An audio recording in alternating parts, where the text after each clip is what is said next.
Today we're making sweet potato bread with a delicious glaze. It's an easy and tasty dessert.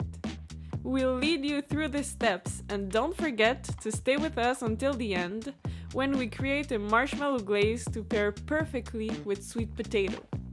I'm Sandrine from Whipped, and this is the dessert you deserve.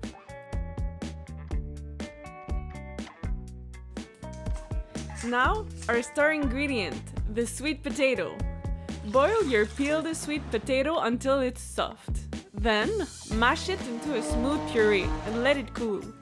Sweet potatoes aren't just delicious, they're packed with vitamins and minerals. Let's make the batter. In a bowl, mix 1 cup of brown sugar and half a cup of canola oil. Add 1 egg at a time and mix well. In another bowl, combine 1 3/4 cup of flour, 1 teaspoon of baking soda, 1/4 teaspoon of baking powder, 1/4 teaspoon of salt, and add our homemade pumpkin spice mix and mix it in.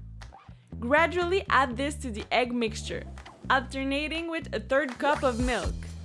Finally, gently mix in the mashed sweet potato.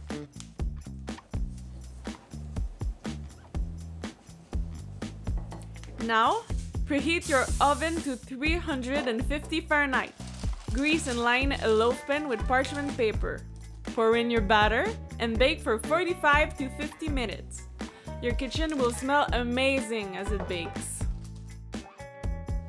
For the finishing touch, the marshmallow glaze. In a bowl, mix 5 marshmallows, 2 tablespoons of cream, and 1/4 teaspoon of vanilla. Microwave for 30 seconds and stir. Add 1 teaspoon of melted butter and sift in 3/4 to 1 cup of icing sugar until it's a perfect drizzling consistency. Drizzle it over your sweet potato bread, and there you have it. A slice of this sweet potato bread is pure delight. Enjoy it with coffee or milk. If you like this recipe, please like, subscribe, and share it with other dessert lovers. See you next week!